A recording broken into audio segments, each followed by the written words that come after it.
Welcome to The Explainer. Today we're looking at something absolutely fundamental to the pharmaceutical industry, and honestly, to any high-stakes manufacturing environment. We're talking about the quality management system, or in pharma specifically, the pharmaceutical quality system under the ICH Q10 guideline. Now, I know what you might be thinking. Quality management? Isn't that just a bunch of dry paperwork, endless forms, and red tape? Absolutely not. I really want you to completely reframe how you look at this. The QMS is the dynamic, beating heart of product safety. It's literally the engine that drives compliance and ensures that the vital medicines people rely on are safe and effective every single time. It's the overarching system that brings all the other controls together. So let's build this engine together. Okay, let's dive into this. Here's our blueprint for today. We'll hit the quality management system, ICH Q10 objectives and enablers, deviations in CAPA, controlling intentional changes, the documentation hierarchy, and finish up with management review and audits. All right, starting right off with Section 1, the quality management system. Let's define the core components of this overarching operating system.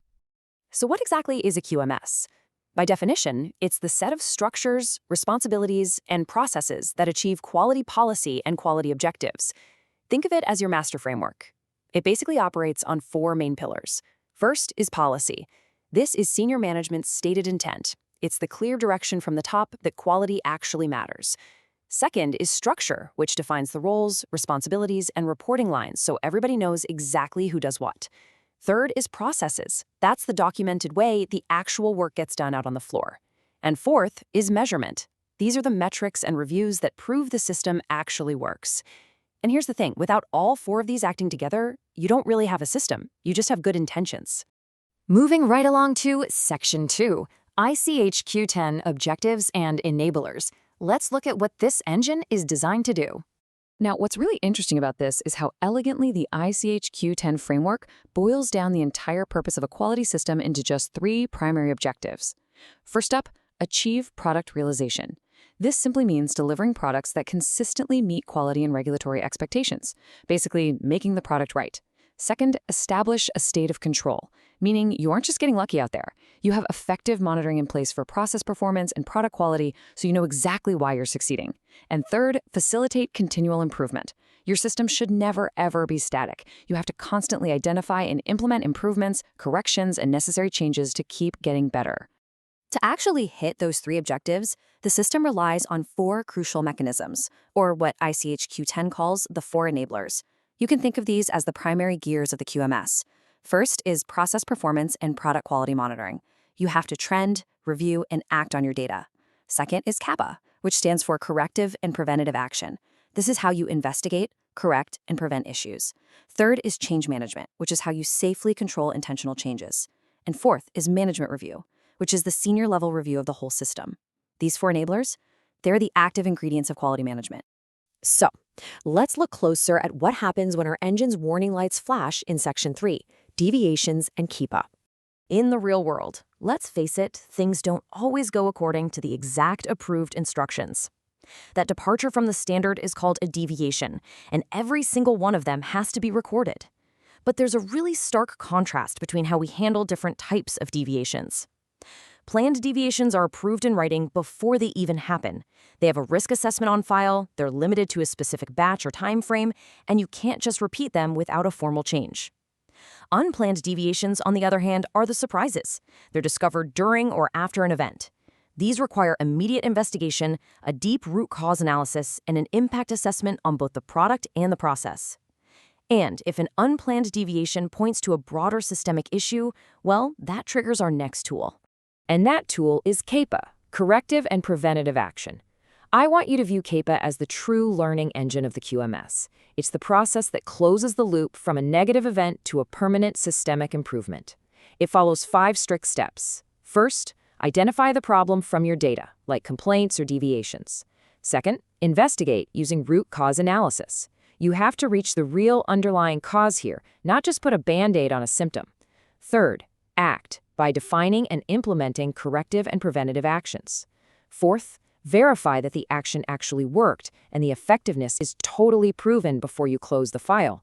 And finally, step 5, disseminate. Communicate those learnings and feed them back to management so the entire organization gets smarter.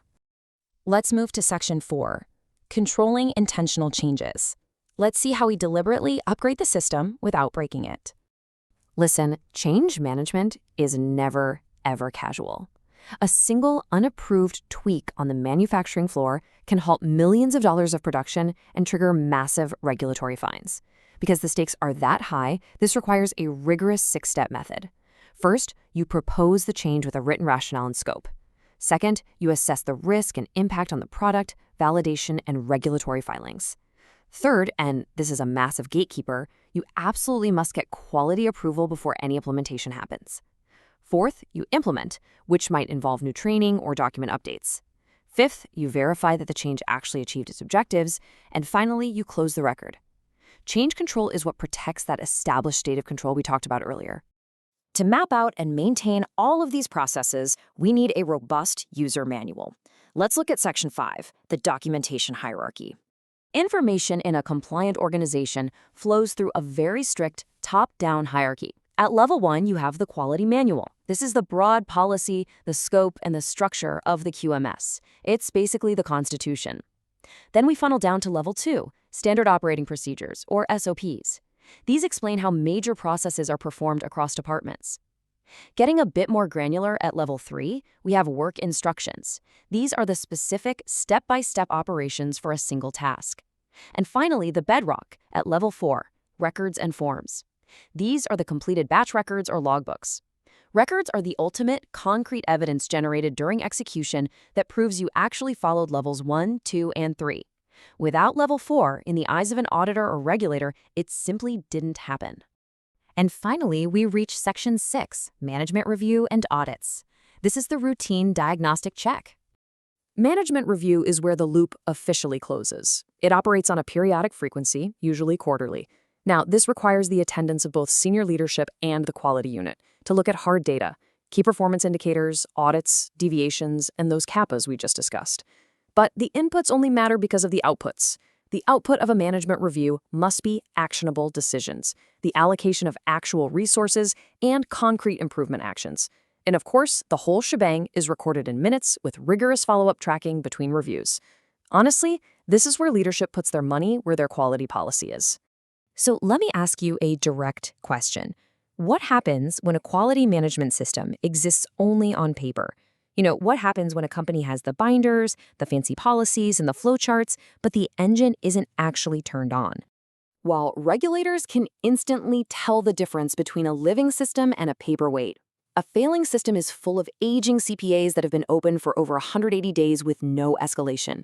You'll see management review minutes that look like a casual coffee chat with 0 action items, unapproved changes out on the floor, no real root cause analysis, and flat KPIs showing absolutely 0 continuous improvement. That's what gets cited.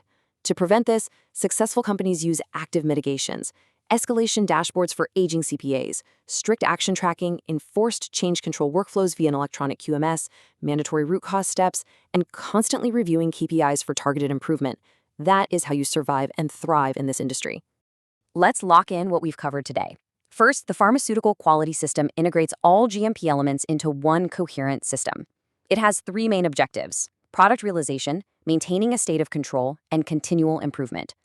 It achieves this through 4 enablers: performance monitoring, CAPA, change management, and management review. Remember that every single deviation and intentional change must be rigorously documented, approved, and followed up. Your documentation is hierarchical, flowing from high-level policy straight down to execution records. And finally, management review is the critical forum where the QMS proves to the organization and to regulators that it is highly effective. Let's finish up with a quick knowledge check to see how well you've absorbed all this. Which is not one of the 4 ICH Q10 enablers? Is it A, monitoring, B, CAPA, C, change management, or D, marketing analytics? Give it a second. The answer, of course, is D. Marketing analytics has absolutely no place in our core quality enablers. The 4th is management review. I'll leave you with this final, provocative thought. If your quality management system is treated as a dynamic, living engine, rather than a static stack of paper, how much more resilient and successful is your next product launch going to be? The answer is infinitely more. Thanks for joining me on this explainer. Keep those engines running and keep learning.